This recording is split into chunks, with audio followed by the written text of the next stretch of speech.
On est à New York, le 22 septembre 2025, dans l'immense salle de l'Assemblée générale.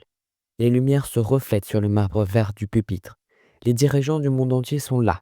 Des rois, des présidents, des ministres, venus du quatre coins du monde. Et parmi eux, Emmanuel Macron, debout, le visage fermé. Il s'apprête à prononcer un discours que personne n'oubliera.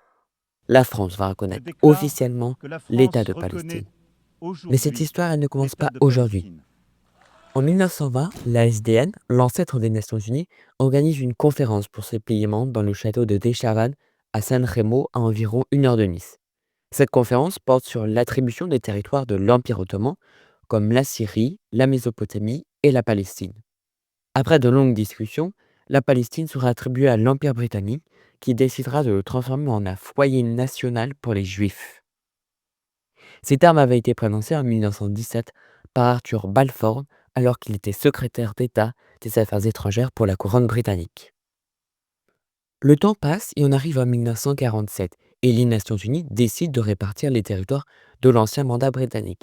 C'est la création officielle de la Palestine et d'Israël.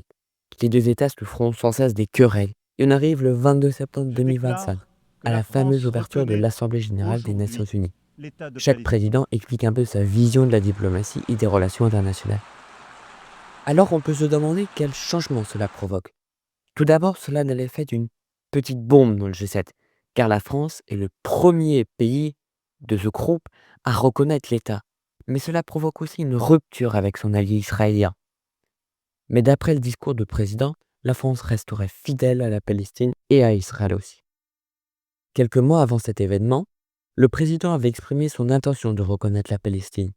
Il compte concrétiser cette promesse en présidant la conférence internationale de haut niveau pour le règlement pacifique de la question de la Palestine et la mise en œuvre de la solution des deux États, avec pour objectif principal la reconnaissance de la Palestine.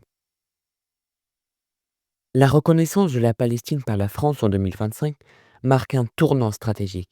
Elle rompt avec une diplomatie d'attente et affirme une volonté de peser dans la résolution d'un conflit centenaire. Mais elle soulève aussi une question fondamentale.